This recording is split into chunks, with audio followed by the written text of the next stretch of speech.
Olá a todos que acompanham o canal Palavra do Cristão. O tema de hoje será o que a Bíblia diz sobre adultério.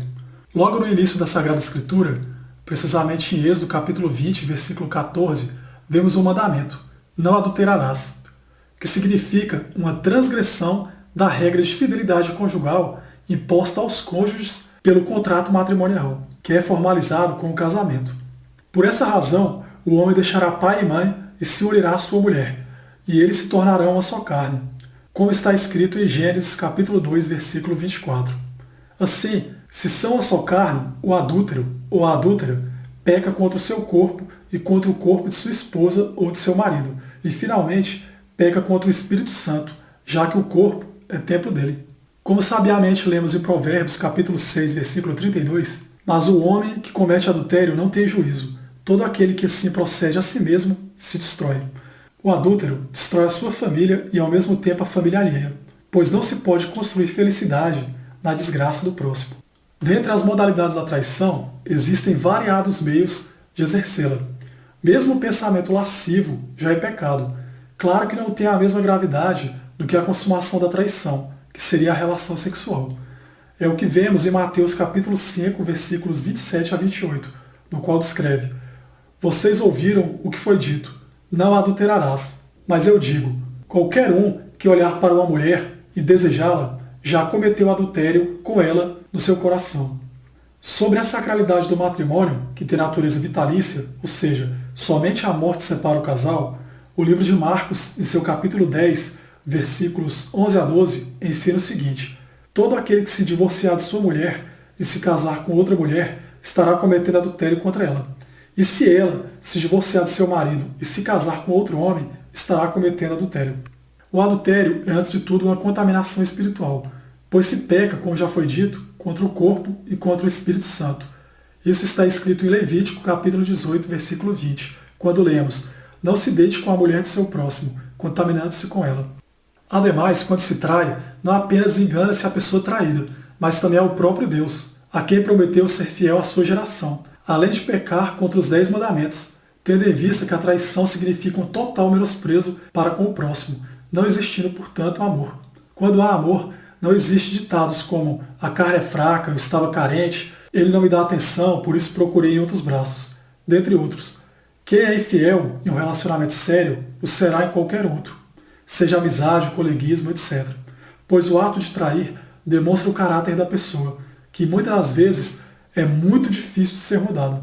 A índole acompanha a pessoa por toda a vida, e só é mudada quando existe uma vontade nesse sentido. Na antiguidade, as punições para o adultério eram bastante severas e se estendiam aos dois amantes, como vemos em Levítico capítulo 20, versículo 10, no qual está escrito: se um homem cometer adultério com a mulher de outro homem, com a mulher de seu próximo, tanto o adúltero quanto a adúltera terão que ser executados.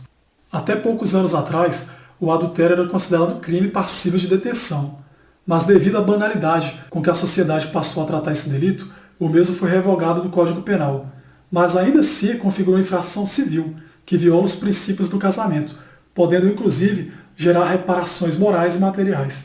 A título de curiosidade, o já revogado artigo 240 do Código Penal trazia a seguinte redação: cometer adultério, pena, detenção de 15 dias a 6 meses. Embora seja um pecado grave, o adultério é retratável, desde que haja o compromisso de não mais pecar. Do contrário, ele se torna imperdoável. Nesse contexto, em João capítulo 8, versículos 4 a 11, podemos entender melhor essa questão. Vejamos o que ali está escrito. E disseram a Jesus: Mestre, esta mulher foi surpreendida em ato de adultério. Na lei, Moisés nos ordena apedrejar tais mulheres. E o Senhor o que diz? Eles estavam usando essa pergunta como armadilha, a fim de terem uma base para acusá-lo. Mas Jesus inclinou-se e começou a escrever no chão com o dedo. Visto que continuavam a interrogá-lo, ele se levantou e lhes disse: se algum de vocês estiver sem pecado, seja o primeiro a atirar a pedra nela. Inclinou-se novamente e continuou escrevendo no chão. Os que o ouviram foram saindo, um de cada vez, começando pelos mais velhos. Jesus ficou só, com a mulher em pé diante dele. Então Jesus pôs-se em pé e perguntou-lhe: Mulher, onde estão eles? Ninguém a condenou. Ninguém, Senhor, disse ela. Declarou Jesus: Eu também não a condeno. Agora vá e abandone sua vida de pecado. Como está descrito em Hebreus capítulo 13, versículo 4, o casamento deve ser honrado por todos, o leito conjugal conservado puro, pois Deus julgará os imorais e os adúlteros. Sendo assim, honrar o matrimônio nada mais é do que honrar o próprio Deus, cumprindo os mandamentos, e ao final ser agraciado com o dom da salvação. Por isso digo, vivam pelo Espírito, e de modo nenhum satisfarão os desejos da carne, pois a carne deseja o que é contrário ao Espírito, o Espírito o que é contrário à carne. Eles estão em conflito um com o outro, de modo que vocês não fazem o que desejam. Isso está escrito em Gálatas capítulo 5, versículos 16 a 17. Em conclusão, o livro de 1 Coríntios capítulo 6, versículo 18, nos alerta sobre a imoralidade sexual e os desejos da carne, da seguinte maneira: fujam da imoralidade sexual. Todos os outros pecados que alguém comete, fora do corpo se comete, mas quem peca sexualmente peca contra o seu próprio corpo.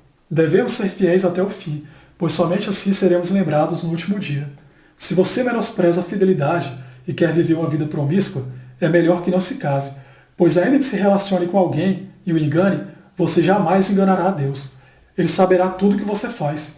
Nenhum segredo fica oculto a Deus, pois Ele é onisciente, onipresente e onipotente. Como vemos em Provérbios capítulo 15, versículo 3, os olhos do Senhor estão em toda parte, observando atentamente os maus e os bons. Eu encerro mais este vídeo por aqui. Espero que tenham gostado de mais essa reflexão. Um abraço a todos e fiquem com Deus. Até mais.